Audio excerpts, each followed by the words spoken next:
Hello and welcome to an unscripted talk where I, your lovely host, Kaiser, share with you more or less how I feel about something.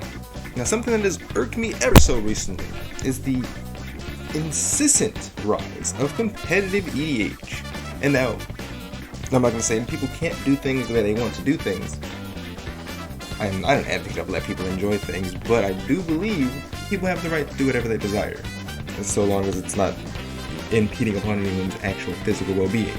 But the notion of competitive EDH, just in general, is very strange to me. Because EDH is already basically only defined by the fact that it is hyper-casual. It doesn't make sense to create a hyper-casual format aside from the original competitive game, then to go back and make that casual format hyper-competitive anyway. Like, EDH used to be what you played on your breaks from your standard tournament or your modern tournament, when you just had time to kill, waiting for your next round, and you wanted to have fun playing Magic. And I believe I exist somewhere in the middle camp, because I don't think EDH games should go on for hours and hours and hours with no one having a win con. But I also don't think it serves a purpose for an EDH game to end in under 5 turns. EDH is just such a well-made game that a lot of the silliness of competitive play is kind of weaseled out, like a little bit.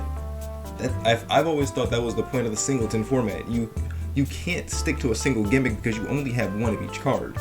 I've always felt EDH by its nature is very anti-competitive. It is an incredibly casual format.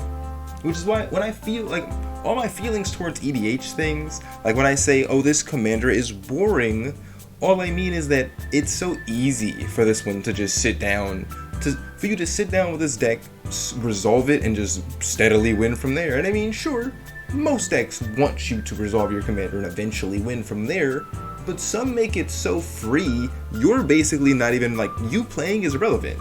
The deck can operate itself. I'm looking at decks like Marin and Atraxa.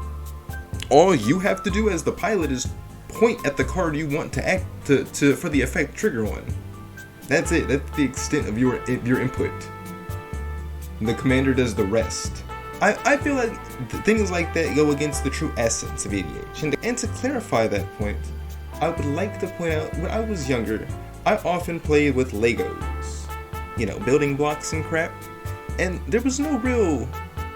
you can't competitively build Legos. Sure, you can try to build yours the fastest, you can try to build a better looking rocket than your friend, but at the end of the day, you both just had fun making something and showing each other what you had.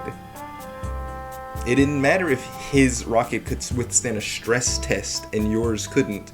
It was irrelevant, because all that mattered was that you guys spent the day making and sharing what you made. And that is why I like Magic.